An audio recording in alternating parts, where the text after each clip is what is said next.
All right, and there we go. Drew Noblot. We're on.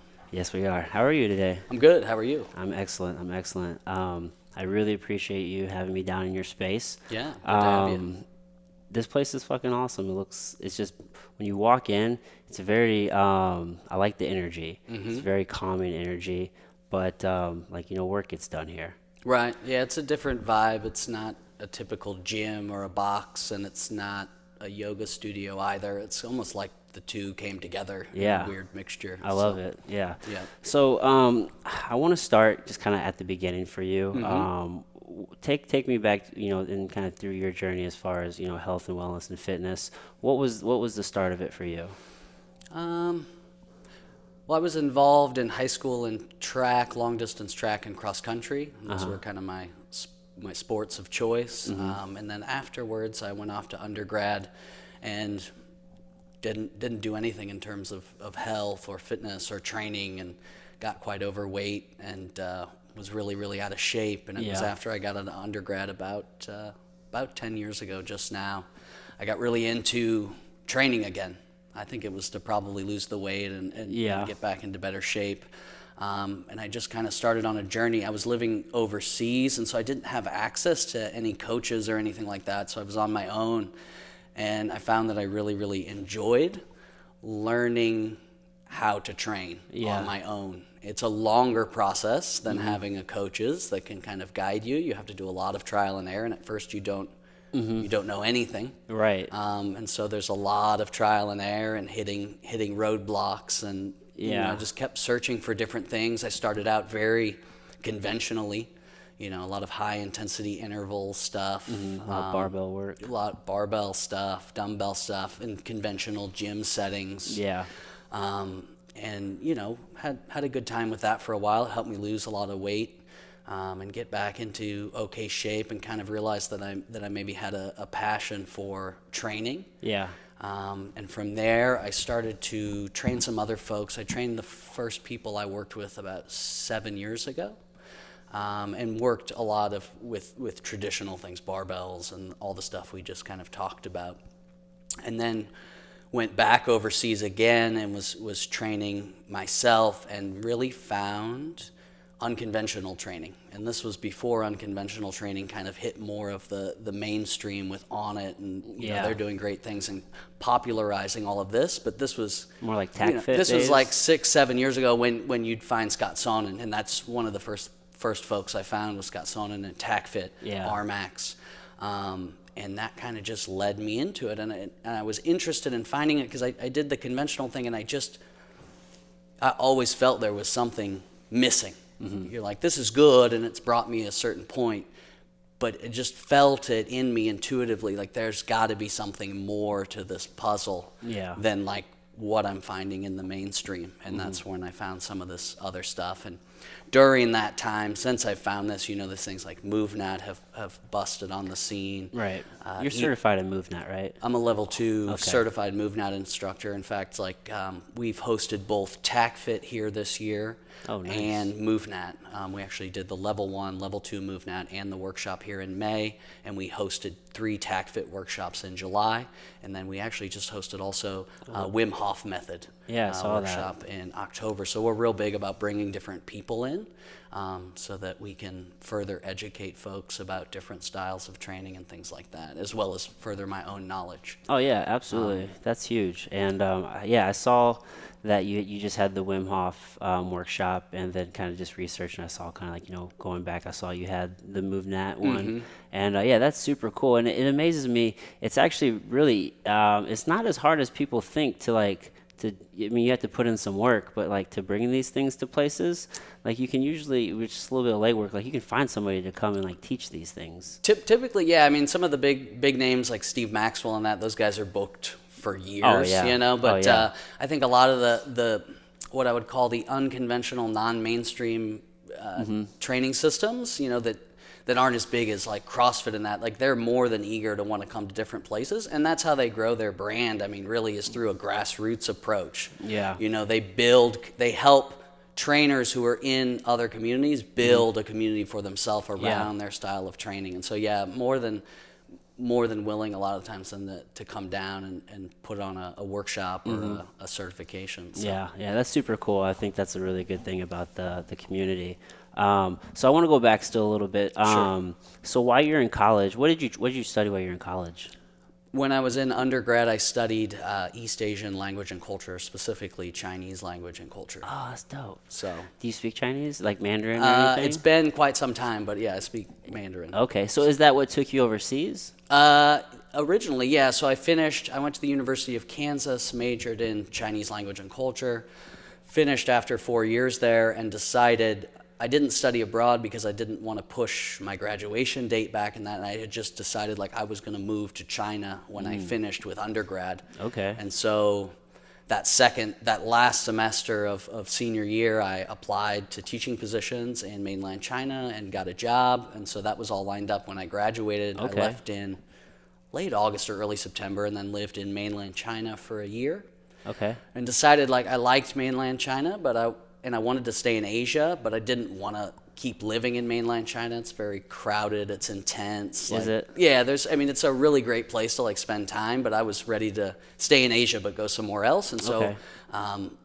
my girlfriend at the time, who's now my wife, we moved over to Taiwan, which is an island off the coast of mainland China. Oh, okay. It's the Republic of China, and we lived there for 2 years as teachers as well. So we spent 3 years in Asia, back to back as teachers, and then and we lived in Taipei, which is the capital city. Okay. And then we came back to the U.S., lived for a while, got our master's in international development at Oklahoma State, and then spent 2 years in Morocco after that in Oh, North wow. Africa as part of the Peace Corps. Oh, really? You're in the Peace Corps? Yeah, And so that was 2 years that you did that. that was 2 years. Are all the Peace Corps contracts, are those all 2 years? All the Peace Corps it's actually 2 years of service, and you have 2 to 3 months of training. So it ends up being 26 or 27 months, Okay. depending on the country and how long the training is. Oh, wow. So Yeah, so you've spent a significant amount of time outside the country. yeah, about 5 years. Yeah, So yeah. Wow, dude, that's a hell of a journey. it was fun. Yeah. So during those first 3 years that you were in China, is that you said that was kind of like the beginning of when you started kind of training yourself? Yeah. And just becoming just more health conscious. How much weight do you say you had put on when it was all said and done through your undergrad? If I remember correctly, when I finished high school, I was about 145 pounds. Yeah. I was a cross country runner. Okay. I'm a smaller guy. Like Yeah, you got like a thinner frame. thinner frame. Yeah. And when I finished undergrad, I was 205. Okay. So, you 60 pounds. Yeah. And I want to say in my first year in China, I dropped back down to maybe like 160. So I lost maybe 40, 45 pounds. Yeah. If memory serves me. Somewhere Okay. in that realm. Yeah, that's good. That's great, dude. Yeah. That's great. Really like reclaiming your health. Yeah. Was it easier to do, you think, because you're in China? I mean, that culture, well, how infiltrated have they been with the standard American diet, or at least where you were? Oh, very much so. Yeah. I mean, it's all that stuff's the same. It was all the same. No matter where you go. I Yeah. mean, unless you're going somewhere like Papua New Guinea or somewhere like that, I think the standard American diet has seeped into all of the Yeah. It's such a fucking shame. modern world. I don't think that's why. I think it was because we were teaching, and we lived on campus, and it wasn't like a full 9 to 5. Yeah. I went home in between and that, so I had some spare time. None of your friends are there. You're kind of away from So you just start bad working out. influence and that. And so it's just like I had the time and just decided I was going to put my focus there. I mean, I had done a lot of training in the past. I Yeah. wasn't unfamiliar with putting in like lots of miles and doing that sort of thing and having a routine like that. So dropping back into that wasn't difficult. It was like I just took a 4-year hiatus. Right. And now I was jumping more back into like strength and conditioning and more all-around training as opposed to just long-distance running. Right. So I imagine you probably started just running a lot, and then you just added in the weight training. I certainly went back to running first. Yeah. Because I knew that best. Right. And that's something like the routine was still in me, and the ability to run when you've run that much, especially like through your teenage years and stuff, like It's like riding a bike. I can just jump back to it quite easily, and my body will adapt and allow me to run far and fast like pretty quickly, probably more quickly, I think, than the average person, just because of that time that I put in. Yeah. But I really started on the journey of like, how do I get stronger? You know, I wasn't thinking about moving better at that point. Like that wasn't really in my mind. It was more just like the standard idea of fitness. Like I'm going to work real hard and do high intensity, and I'm going to become stronger and you know, lose that weight, better physique, get and ripped. More fit. Right. Get There ripped, wasn't bro. a lot of deep thought to it yet. Yeah. What were you guys teaching over there? Were you teaching English? Or? English. Okay. So, and in China, we taught middle school and high school, and then in Taiwan, the first year taught mostly pre-K and kindergarten, and then the second year also pre-K and kindergarten. Nice. So, see, I love that story because so I think so many people like make excuses for like why they can't do things, and I think it's so easy to travel the world. Like you can find a way to travel the world. Like I tell people all the time, like you have no kids, like you want, like why don't you go somewhere and like teach English? Like I just feel like there are so many options and possibilities to do that and like soak in that culture. There are. Yeah. And it wasn't. Personal choice played part of it, but now looking back, it has to do with also just I was in the right place and the right pieces came together, and that's where I ended up more so than like you actually trying to go out there or anything like it just happened. It just right. Out. You know, I think we put a lot of stuff into like, oh, it's all personal choice, and there's certainly like some personal agency involved, but you know, now that I look back in hindsight, a lot of stuff that happened somewhat from personal agency and somewhat from just different pieces coming together. You know, and that's partly just luck based on experience. Well, that's a part of it for sure. I mean, I'm a big believer that like the energy that you put out like is what is returned to you. So sometimes I feel like you know things just fall into place. You know what I mean? Like whether you fully intended for that to happen or not. I think like you know just with maybe if it's even just like a subconscious intent. You know what I mean? Maybe so. Yeah, I don't know. I'm a big believer on energy, though. Yeah.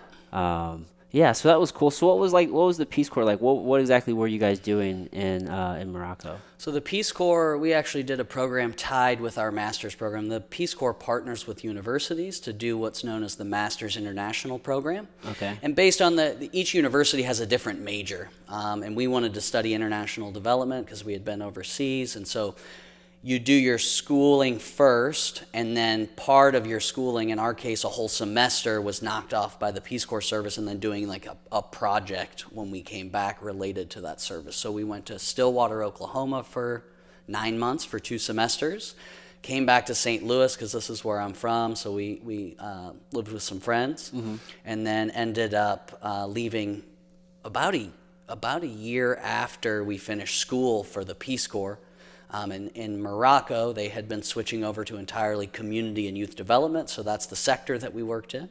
We did 2 months of training where we did intensive study in the local language, which is Moroccan Arabic, and cultural studies. You do about 8 hours a day, 6 days a week, and then in your off time, you're in a small town living with a host family. Very intensive. So you're in a full immersion. They take you from knowing 0 Moroccan Arabic, day 1, to being able to speak a basic intermediate level after 2 months. Oh, wow. So it's very, very intense. That first 2 months it's good, but it's stressful. Like you're glad when you're done with it because there's a lot on your plate. For sure. And then you go and you get your town and you basically travel to your final site on your own, and there's a host family there that helps integrate you at first and helps get you an apartment and things like that. And then, you know, the work is slow. It's a underdeveloped country, and so things move at a very different pace. It's small town life, so things move at a very different pace, even more so. Yeah. And technically we were assigned to what's known as a Dar Shabab, which is a youth, I think it literally translates as youth house, but it's basically a youth center. Okay. Unfortunately, or fortunately, depending on how you look at it, the youth center in our town was non-functioning. The manager was not someone who ever opened the place. Oh, they didn't have really? any functioning programs, which ended up being a good thing for us because we could integrate and do whatever we wanted. Yeah. Some people don't like that unstructured kind of environment. They want the youth center to be open and have specific things that they do. Yeah. I liked the more open-ended You have to thing. build There's from no there. there's no youth. So I ended up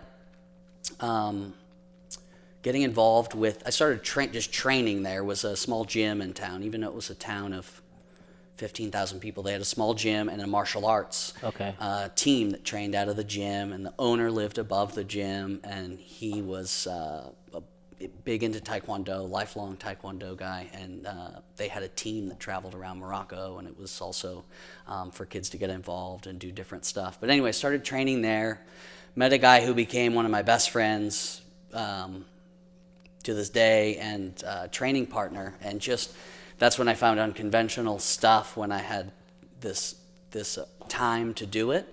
And ended up coaching at the gym. We wrote a big grant to get the first set of kettlebells, plyo boxes, rings. We got bumper plates and the barbell. So we outfit more of the equipment that they had, and then brought in some of these new implements. And from there, my final year, I ran classes. I worked with people one-on-one. Did a lot of that type of stuff, and that's where I really blossomed. And it was like, no, I trained some people before this experience, but I was like, this is my vocation, kind of something I really want to do. And that's when we came back after Morocco and started training people out of my basement here in St. Louis almost 3 years ago.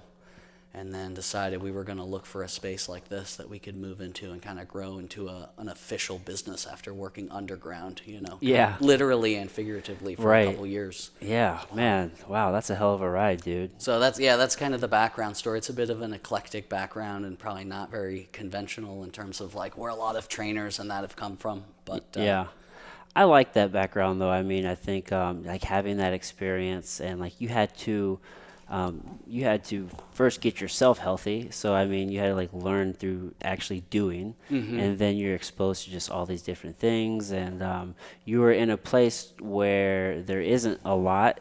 So I think unconventional training is perfect, especially for a place like that, right? I mean, they don't need all this equipment. Nobody really needs all the equipment. No, you don't need a lot. I think, the situation with gyms now is like, more space, more equipment, and we're, that's cool if that's your thing, but like we're kind of into the opposite thing, which is we have a few choice tools, the number one tool being our own body, and absolutely we kind of work from there. So, and my journey, it's been a journey. It started out as something that was like, I want to, like a lot of people, I want to lose some weight and become this kind of image of fit that I had been sold by the industry that really isn't that much when you get thinking about it. And then over time I realized that training, movement practice, and it runs very, very deep, and there's some very life-changing large benefits that like nobody ever thinks of, that come from proper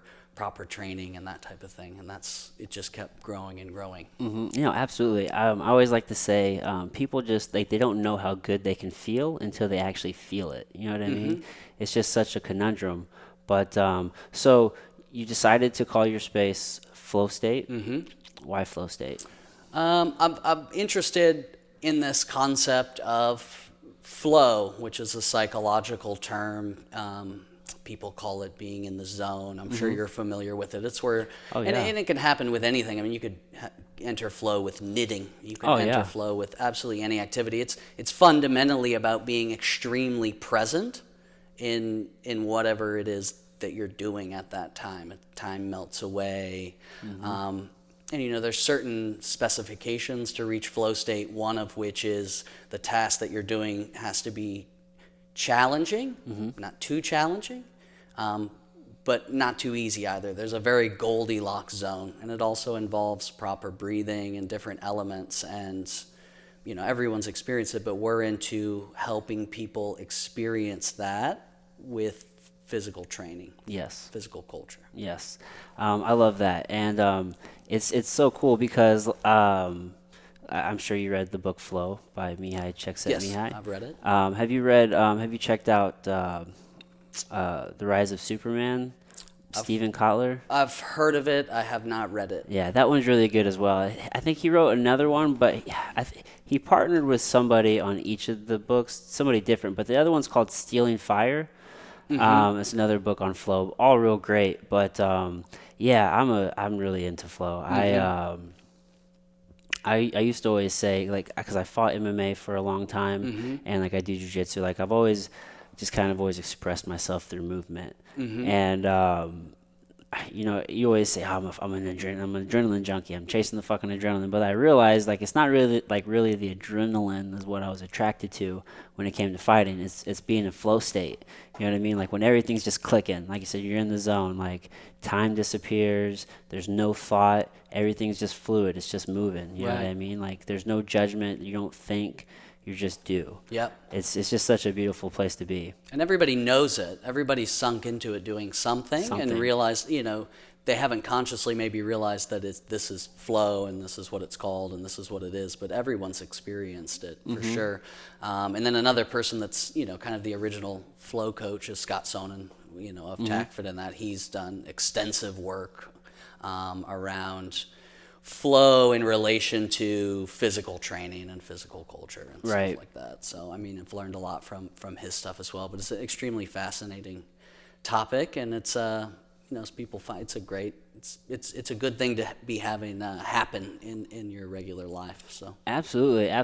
And I, from a personal standpoint, I've really kind of been introduced to flow more so in like physical training with the mace.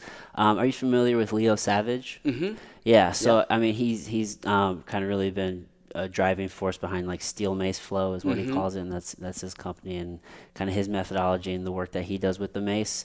And I've really been drawn to that. And I think finding like a flow practice, even without even like a tool, just like moving your body. I mean, you see just like a lot of like moving meditation will put you into like a flow state. I just think it's just such a good thing. Yeah, you could certainly access it with any tool. Leo's doing good work with the mace. Yeah. You can access it with a club bell. You can access it with a kettlebell. Yep. Probably the best way to start, and where we start in here, is body weight, specifically on the ground, using the ground as support and this type of thing. But yeah, you can access flow with any combination of those things. Yeah, you really can. So when you decided to really go down this path of, you know, just you like you said, you wanted to teach people and help people with this. I imagine, so you had already kind of begun the learning process. Like what were you drawn to as far as like what programs? So you had, I guess what I'm really trying to ask, like what certifications did you like, what like attracted you? You know what I mean? Because there's a fucking million of them out there. You know what I mean? There's a lot. So it's like what attracted you? What attracts me, and this is kind of going back to like what it means to be unconventional. Yeah. Well, like using unconventional implements are great. Like I find there's more to actually being unconventional as a trainer or trainee. It's about your underlying philosophy. Right. You could be using the mace, for instance, and have a very conventional mindset about things, and that's fine, you know. What I look for people that really have a philosophy that runs in line with mine. I look for people that also have, I think, systems now based on my experience and my knowledge that are comprehensive and really, really good and focused on actual health, longevity, and sustainability. Yes. And the other thing I look at, and this kind of goes with both of those, but like who is bucking a lot of the industry stuff that's out there that I don't know if is necessarily in line with a lot of like sustainable and health and longevity. Right. One of the first people I started really getting into, and he was the first person I ever trained with after I came back from Morocco, was Steve Maxwell. Yes. Just to no BS, you know, totally tell you how it is, been in the industry for a really, really, really long time, and totally knows how to spot all of the junk that's out there. Yeah, he'll even tell you to like not train with young guys. He's like, what the fuck do they know? Of course, well, that and I don't know if I 100% agree with that. Well, I think, and I've experienced this training older folks, but older folks, especially if they've trained for a really long time, they finally learned, and Steve talks a lot about this, they've learned how to train sustainably. They've learned how to train for true longevity and health and for the long run, and that's, you know, what keeps you going. When you're young, you can get away with a lot of stuff that's not good, and you think you're good because of it, but you're actually good in spite of it. And so, in sometimes even with young guys, you got to push it real far before you are like, you get injured and you're like, oh shit, like I'm really injured, and now you start to, and I think injuries can lead you to that place as well, but I think age and experience also does. I think I agree with in that a lot 100%. of ways dead right about it. Like the training and there's stuff that we can do younger that's still okay for you, but the best stuff is the stuff that you could be doing forever. That's why I love Indian clubs. Indian clubs,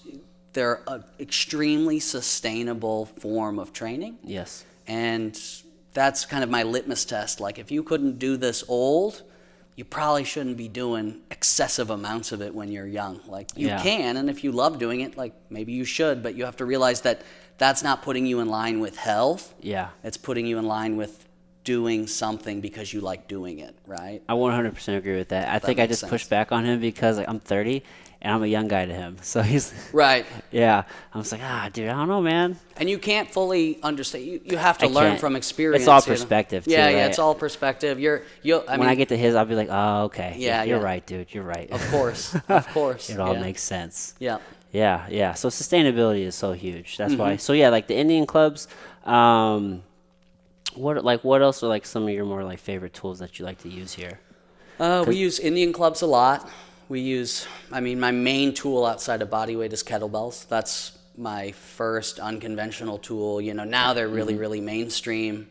I don't think a lot of people necessarily train with them very well. I think they throw them into the mix and don't pay a lot of attention to the technique or the skill involved with certain lifts. Man, I see so many terrible swings. It drives me crazy. A lot of stuff, get up, swings. Even the swing, which looks very simple, there's a lot of technique. It's taken me years to get my swing to where it is. It takes me years to work with people and get their swings to where it's getting really in line with like high-end technique. But we're very, very focused on, we're skill first, and that goes hand in hand with longevity. We work on acquiring movement skills, and in the process of doing that, we become more conditioned, we become stronger. Most of the other folks out there in the industry tries to reverse engineer that. They go backwards. They kind of just get you doing the stuff and get up your heart rate and get you sweaty, not paying too much attention to technique, and kind of hope over time through strengthening and conditioning you that maybe your movement will improve. Right. Does that make sense? Oh, yeah. So we're going kind of counter to the stream. And there's a lot of folks out there doing that. Like Strong First does a really good job of this with kettlebells. They're probably one of the top. Maxwell does this with all of his stuff. MovNat is very grounded in like, no, we're going to acquire all of the different human movement competencies. And through that, you'll become stronger. You'll become more conditioned. So we look at it very much as like a skill or technique practice as opposed to a workout. And that's why I prefer the term training as opposed to working out. 100%. Yeah, I agree with that too. I'd much rather, I think terminology is very important. The whole idea, everybody, you say working out, everybody gets this idea, right? So you got to go to the gym, you got to feel dead when you leave out of there, right? You should be sweating terribly. And it's like, that's not really it. Like, strength is a skill, like mobility is a skill, like these movement patterns, like, these are skills that can be obtained, and like you've just lost your ability to do that, but we can retrain and teach your body how to do that. Of course. You know what I mean? So, I think it's very important to slow down and step back and actually build those movement patterns before you start adding load. You know what I mean? Or you're taking clients through a movement pattern, like maybe they don't have that capability because they don't have that range of motion, so you can't like force that. You're just going to probably like injure them. So you got to take a very systematic approach to like build that. Yeah, I think, very much so. I think that's very important. Very much so. Yeah, and that's why what drew me to MovNat is MovNat. I was torn between MovNat and I'm sorry to cut you off. No, you're fine. And Animal Flow. What are your So Animal Flow, and I'm sure that like all of these programs can be broken down to be accessible to many, many different ability levels, to very untrained folks. I think MovNat is one of the best I've found. It's just the way to restore the basic patterns and movement function, joint health, get people to learn how to breathe again when they move. Most people don't breathe very well sitting still, and they breathe really poorly when you get them moving for the first time like that. I think Animal Flow FlowFit, all of this type of stuff is more once you've got the basics under control and your body is somewhat restored in terms of proper joint health, decent mobility throughout the body, right, and this type of thing. There's kind of like already like an assumed level of competence for that. And MovNat can be taken down to, I mean, I work with folks over 65 here that haven't ever trained, that have been sedentary for a long time. And MovNat is by far, in my opinion and in my experience, the most accessible to those folks. Really? Yeah, it's really, really accessible to anybody as long as you understand the system and the principles and how to, taper things, scale things back for folks. Oh, okay. So I think in terms of just restoring, it's great. Yeah, but the animal flow and FlowFit's very, very similar. That kind of stuff's excellent. But that's more, when they were here doing the one FlowFit seminar in July, he said this is not, like the stuff we're about to do is not for beginners. It takes a while to work up to this sort of thing. It's a very complicated system. It's about being able to activate certain muscles at certain times and create certain structures with your body. Yeah. It's just more complex. Yeah, not everybody, people have to, especially in the beginning, they have to learn how to use their body. Sure. They haven't developed those connections or those pathways to do that. So yeah, if the program isn't really built so that way you can regress it for somebody, I could definitely see why that could be a problem. So so next year I'm going out to Denver. I'm going to get the FRC certification from the Functional Range Anatomy series. And then, but I wanted to get some sort of movement. So I have a wrestling background. So like I see a lot of these, I'm just like, oh, that's just a hip heist. Like that's just like, I just relayed everything back to wrestling. And like a lot of these movements, I mean, you'll see across like, all different types of different skills. Of course. But I was wondering, just for my own sake, kind of like what program was more like kind of comprehensive and more applicable to to training people. So it's I like your input. And what you find too is that it's not, and I think all those systems probably can be regressed. I'm not as familiar with I know what animal flow is, but I'm not trained in animal flow. I haven't followed a lot of their stuff. But yeah, everything is basic, fundamental, natural movement in the end. And what happens as a coach is like, you're not sitting there like, I'm just doing MovNat today. Like, you integrate all of your abilities into your own personal system, right? Right. So you could do animal flow and MovNat, a couple of them, and then you kind of take the pieces that work best and then you use them. And coaching, training yourself is like a trial and error. When you start coaching other people, you start back at the beginning trial and error because they're not you. There's a lot of people out there that can do a lot of neat stuff themselves. Doesn't necessarily mean they're excellent at coaching people. That's a whole nother It's a whole skill. different ball game, yeah. When you have to start like thinking about a movement and breaking it down and trying to convey that to somebody else so that it makes sense to them. Yep. Yeah, that's a skill in itself. Sure. For sure. So when somebody comes in, how do you like to start them out? Like what's kind of your process with working with folks? I always do a free intro for everybody, partly because I like to see how people move before I integrate them into the small group. It's a small group because we work with 6 at a max in here at any one time. It's a great mix between, community and having a cohesion of a vibe there, and Absolutely. then also me being able to give people near one-on-one type of attention. So it can be scaled for a lot of different people, but there are still some people it might not be appropriate for. So I do the intro to kind of see what people are looking to do, see how they move. I almost always, without fail, start moving on the ground. That's how we would start a session when you come in. It's a great way to warm up, but moving on the ground is literally the best way to restore healthy joints, to restore mobile joints, and to teach people to start activating certain areas, restoring movement patterns. We work a lot on things that are in the developmental sequence, rolling, rocking, like this type of different stuff. Okay. And from that, I can see how well people move. So I can just watch folks move on the ground and get a really good sense of where they're sitting in terms of issues. It's safe, so no matter if someone's really in not very good condition or if they're in great condition, like they're going to be able to move on the ground, right? And I can see where the lines are there. Yeah. Just having like crawling, different things. crawling, different things like that, sitting positions, kneeling positions, transitions between those positions, quad positions, so on the hands and knees, different crawling positions, all of this type of stuff, rocking, spinal rocking, squatting, that All kind of important thing. human movement patterns. Yes, and that's MovNat's whole system is based off that. MovNat, you restore people from the ground up. Yes. So if you can't move on the ground, like we need to move more on the ground, and then once we're good on the ground, then maybe we see how you're doing standing up and that. But then we transition to usually some balance. Use the Indian club, see how people's upper bodies move and things like that. Sometimes we use catching and throwing, kind of see how people do with that sort of thing.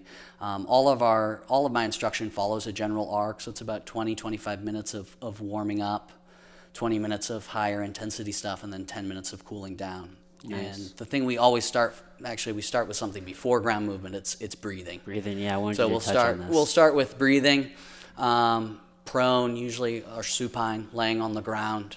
Get people to have some awareness of the diaphragm. It's kind of one of my specialties as well, is breath work, and we work breathing in here throughout. So we learn how to breathe just laying on the ground to kind of ramp down and center. We learn how to do different breathing techniques at high intensity to control our heart rate and thus control our state while we're under duress. We use a lot of hypoxia type training, so holding the breath while exercising, consciously holding the breath. Okay. Stuff that kind of comes out of Systema. Now I think XPT and some of those guys are starting to popularize that stuff a bit more, but it's actually quite old. Steve Maxwell's got a lot of good stuff on hypoxia training that he picked up in Russia with the Systema guys and that. So we incorporate that as well. So for the folks listening, will you explain how important breath work is? Like, explain the importance of breath work for the folks listening. Your ability to breathe is the foundation of everything. Absolutely. It's the most. It is the number one. It is I call it the fundamental movement. If you don't breathe well, you won't move well. You won't have. In fact, most of conditioning is literally knowing how to breathe. Right. This one of the Systema instructors says, endurance is primarily a psychological phenomenon, which means it doesn't have that much to do with your physical body. It has to do with your ability to breathe and to control your state while you're under strain, great strain. So obviously you want to be condition the body in that, but if you don't know how to breathe, give me someone who knows how to breathe that's not that conditioned, and give me someone who does a lot of conditioning and breathes terribly, and I guarantee almost without fail the guy who breathes well and isn't that well conditioned will be able to outlast the other guy. Absolutely. It's extremely important. And Maxwell talks about this as well, but the Gracies had a whole breathing system that they kind of kept secret for a long time, despite teaching people about Brazilian Jiu-Jitsu, right? Yeah. They were instructing in the martial art, but they weren't teaching people how they breathed. And obviously Hickson and those Hickson guys. was big on breathing. He used to do that breath of fire work with with yoga and different things.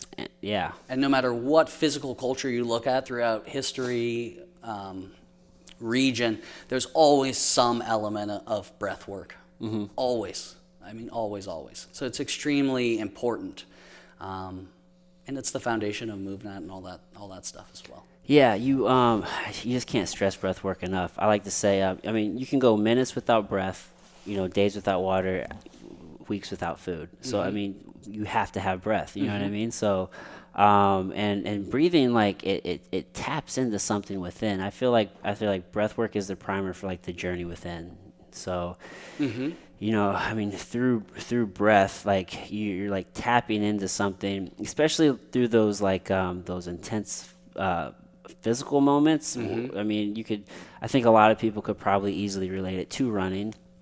You get, whatever the spot is for whoever, but let's just say, like, someone's running a marathon, right? Like, those later miles, like, you just gotta fucking, like, you find that flow state, and you can typically reach that flow state through breath work. It's an intense physical challenge. You have to be present, and then you're breathing.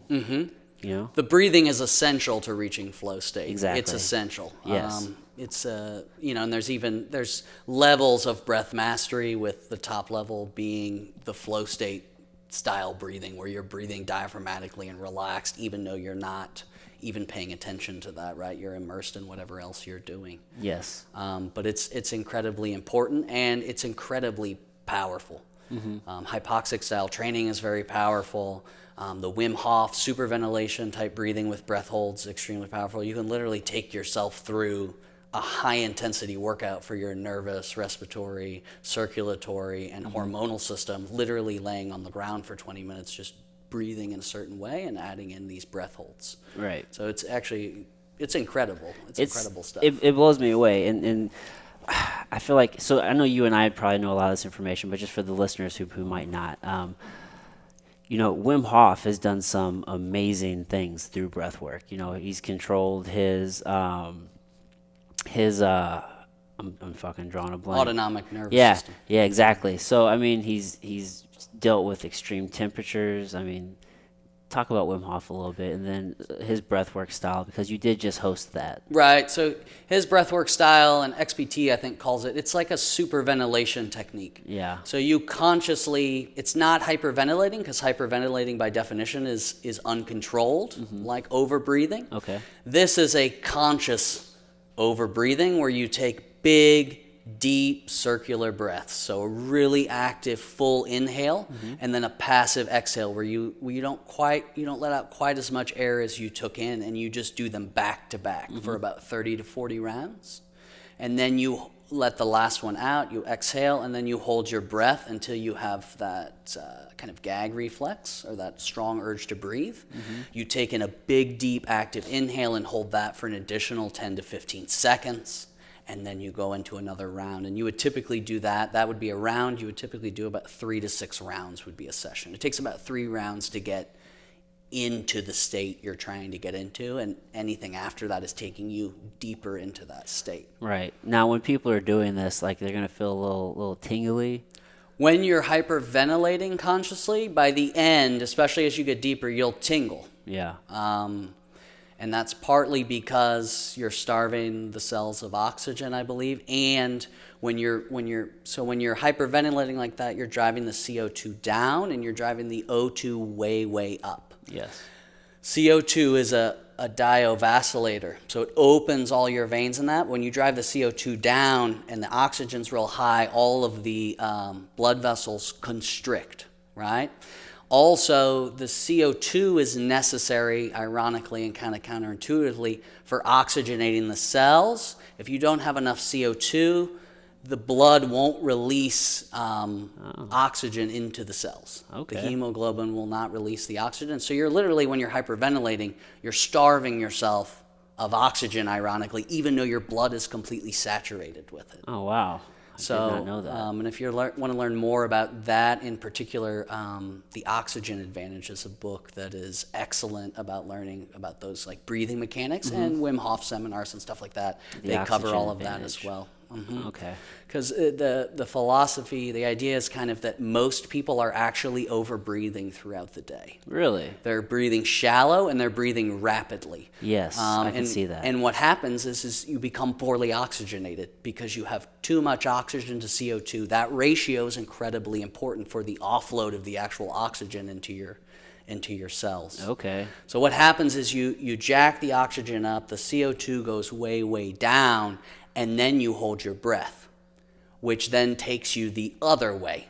It jacks the CO2 way up over the few minutes when you hold your breath, and the O2 goes way down because it's being offloaded into the cells, and all of the veins then they vacillate, they get bigger, right? And they open up.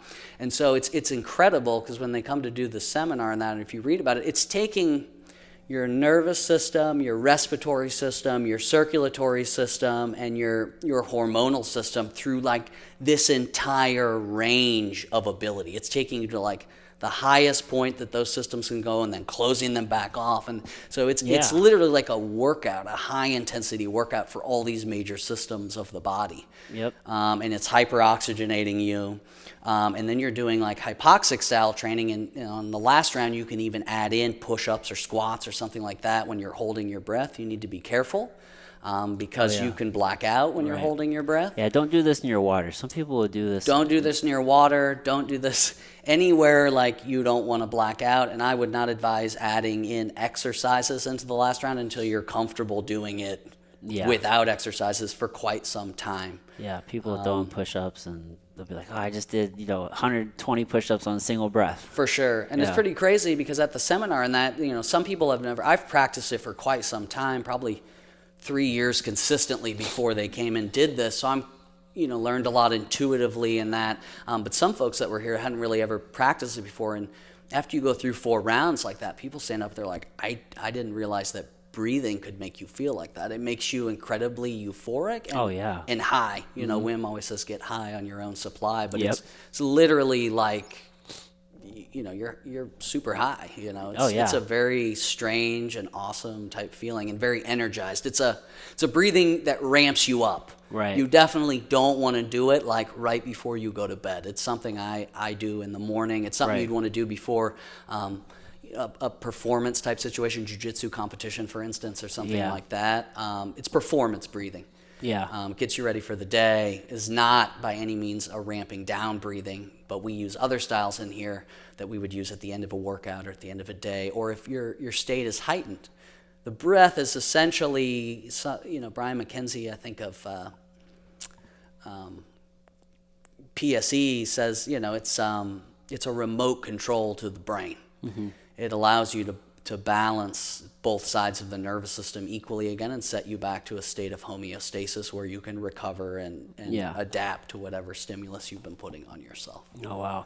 Now, I've had experiences with like psychedelics, and like specifically the one that comes to mind is like DMT. Mm-hmm. And whenever I've gone through those experiences, like I've always just like honed in and focused on my breath, and I've noticed that like just deep intentional like diaphragmatic breaths have just really like aided in the experience and just made it very positive. Of course. So it works both ways. If something external excites you and jumps you into a fight or flight, your breathing will change. Mm-hmm. But then you can work it the other way and use conscious breathing to ramp that state back down. Mm-hmm. So by knowing how to use your breathing in different states, you can control your state more actively, right? Yes. As opposed to most of us are kind of just on a ride all of the time, like we're reacting to everything that's happening outside. The breath centers you and allows you to control your state despite what's going on outside of you. And that's what high intensity training can teach you if you know how to work breathing during that time, both during the exercise and during the recovery periods. Mm-hmm. Your body doesn't know the difference between a physically induced fight or flight stressor, like swinging a kettlebell a bunch, or like your boss yelling at you, a psychological one. Right. And so if you can learn how to control your state outside by training that way in the gym or in the studio, if that makes sense. Absolutely. Jiu-jitsu's been great for learning how to control breath, at least in my experience, mm-hmm. because you get in those real tight, cramped situations that can make you feel very claustrophobic, and then sometimes it really is a person trying to fucking choke you. Sure. You know what I mean? So you have to really calm down, be very present, focus on your breath, slow it down, so you don't panic or freak out. So it's a very useful tool in all areas of life. And that's why the breath is important for flow state, because flow state, you're kind of pushing just over that line of into fight or flight, but it's controlled. Yes. You're not, totally spinning off, into oblivion, into fight or flight. It's a controlled, just over the edge fight or flight where you're at this heightened state, but not going too far. And if you're below that, it won't happen either. It'll be too, not stimulating enough almost. Are you familiar with the elevation masks? I'm familiar with them. I've never used them, and I mean, I'm sure they work. I think there's other ways to probably train. Yeah, I've used without them. I've used the first one and the second version of it, and as far as whatever the claims are, as far as it mimicking elevation training, that I don't really know if the benefits are there or not. But what I think the biggest benefit that I've ever had with that is it strengthened my diaphragm. I've always been one who's I've always been very focused on my breath. So it just, even with sports, you kind of have to be. So whenever I don't train with it anymore, but whenever I did train with it in the past, I did notice that it made my diaphragm a whole lot stronger. Oh. And that's what I always say, like, the biggest benefit is, I'm like, your diaphragm, like, that tissue is muscular, like, you can strengthen that. So I always just, I didn't know if you had any experience with that or not. No, and I'm one of those people. I'm sure they work for all that stuff. I'm a minimalist in the sense that, like, if I can do the same thing without anything, that's how I'm probably going to train. That's just how I am, and like, to That's each a good their method. own. But I don't even use it anymore. like the Wim Hof breathing, breath of fire, burst breathing, all of this type of stuff will strengthen the diaphragm. Breathing from your diaphragm most of the time, which is how we should breathe, will strengthen your diaphragm. But there's certainly ways to strengthen it without any other external equipment needed. So Absolutely. but I'm sure it does do those things. Yeah, that was my experience with it, but yeah, I'm definitely in your camp. I would much rather not use something like that. I think the only other benefit, at least for just depending on the person, is the restrictive nature of it. It does really force you from, like, there's like a mental training to it. But The thing I use a lot with that, and I think there's a lot of benefit to it, but it also has that same effect, is doing most of your training, except for very high intensity stuff, breathing through the nose.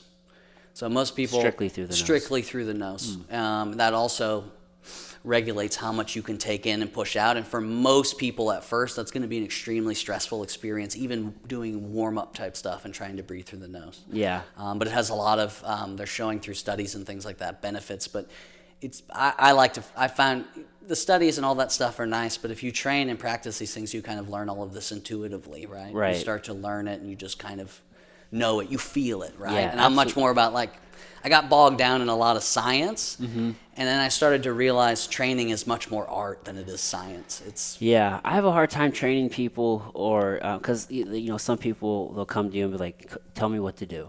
Tell me how much to eat, what to eat. Tell me exactly what to do." And it's just like, man, like, I can kind of guide you, but, like, you got to learn your body. Like, you got to listen. You got to be more intuitive with this. So, and that is a process to learn that. It's a process to learn it. And a coach isn't someone who can tell you exactly what to do. Right. You have to walk the path, but a coach walks with you. And they learn, and I think one of the biggest undervalued things about a coach is they have to have high emotional social intelligence, right? You have to be able to read people. Everybody's different. Everybody responds to things differently. And you have to be very in tune with the people you're working with. Yes. And that's how you help to guide them. And you don't always guide them by, like, forcing them in a direction. You let them find it while creating a safe space to do that, right? Where they can kind of, like bumpers almost, and they bump in here and they kind of recenter in that, and you're just guiding them, but everybody's on their own, specific journey. Absolutely. And I like that term coach over trainer, right? As a coach is someone who's teaching things, who's physically educating. I don't like client either as a term. Client's someone who, I heard somebody say once, it's someone who passively receives a service, like a barber has a client, right? Yeah. A real estate agent has a client or something like that. Like, this is an active process where I'm working with people to help guide them on their own journey. And for different people, the training at different times means different things. Right. And so you can't force anybody any which direction. But yeah, there's a lot of people who I think we kind of don't attract folks who are looking for the one-shot answer, because I think we're kind of off the beaten path, and I think people kind of get the idea that maybe we're not doing that sort of thing. But yeah, a lot of folks, they want the specific answer. And with diet and with training, it's every person is an individual, and so you got to really, you got to work it, and you got to be in it. Yeah. Too much we're thinking about what we want from this down the road, and that causes us to not actually be here and now when we're training. Absolutely. And so one of the big goals that I have is, like, no. And you also can't enter flow state if you're in the future. You have to be now, deeply rooted in the present. And we don't talk a lot about goals and things like that. I don't have a lot of personal goals that I set for myself in training. I just train and enjoy the process of being in the experience as almost like a meditative type of experience, but maybe working very hard at times. Right. Yeah. I think that's a really good approach. I mean, it doesn't happen overnight. I think you have to have a very longevity-based mindset, and in the sense that, like, this is what I'm doing, like, forever. Like, this is just how life is now. Like, I'm just training. You know what I mean? And I'd like to have like smaller goals, like we talked a little bit before. Like right now, like I'm just really working on my ankle, but like I don't like look at as like this is like my goal. Like, this is just something that I'm doing to improve myself. Right.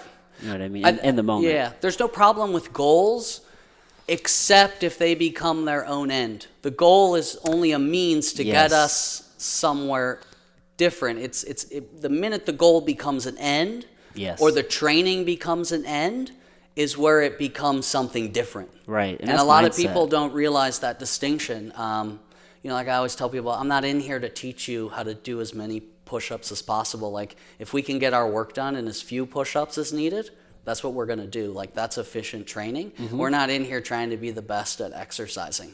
We're here to use exercising as a means to personal development in a myriad of different arenas in life, if that makes sense. Oh, absolutely. Yeah. No, 100%. And Maxwell is very big into that. It's another thing I appreciate about him.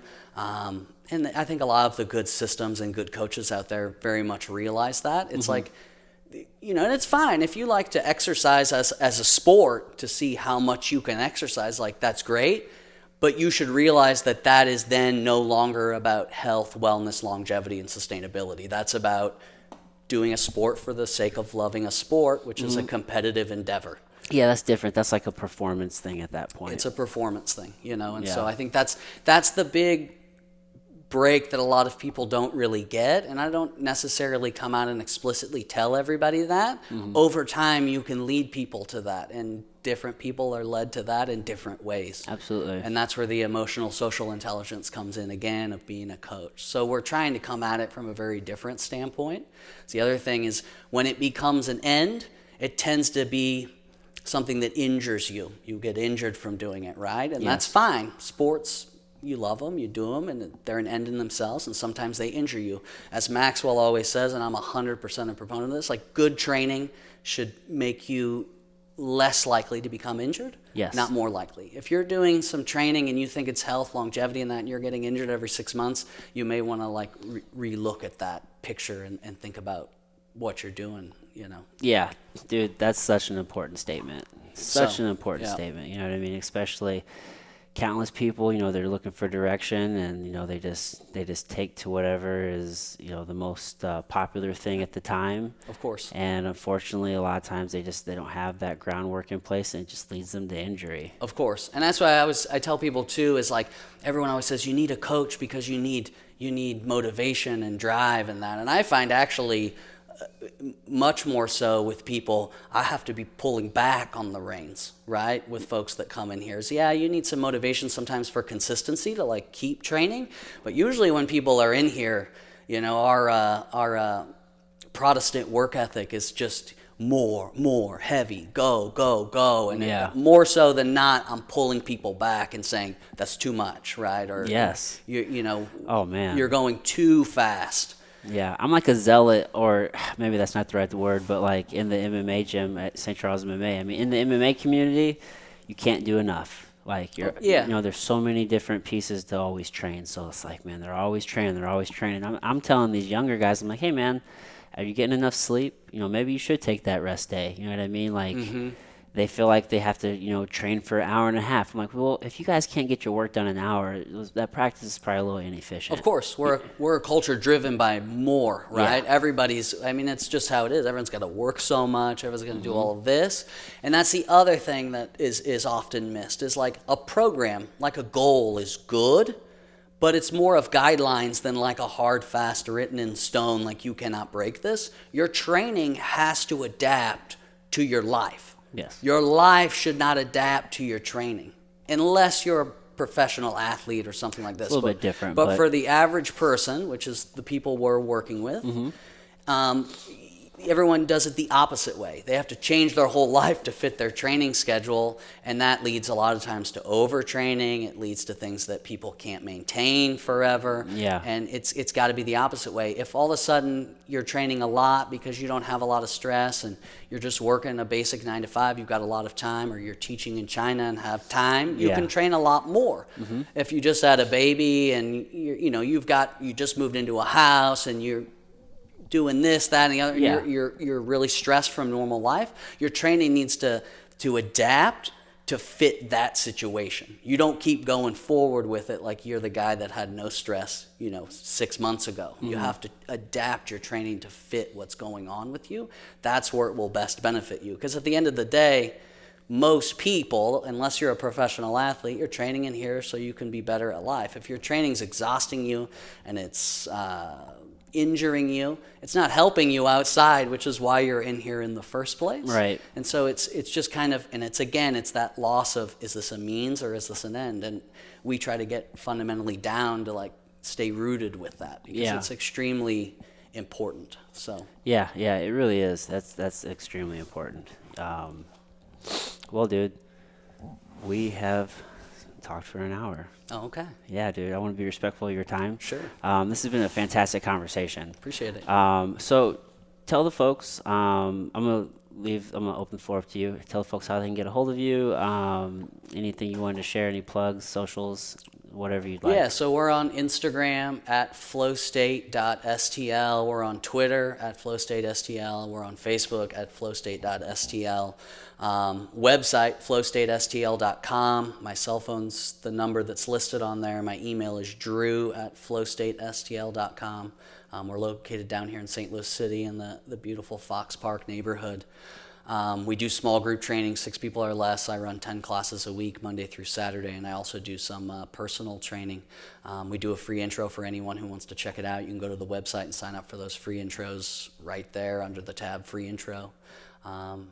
And yeah, feel free to come by anytime. We have to swing a mace or something sometime soon. Absolutely, dude. And I'll put all this in the show notes so people can find you. So, Appreciate it. All right, brother. I appreciate it. Thank you. All right, everybody. Till next time.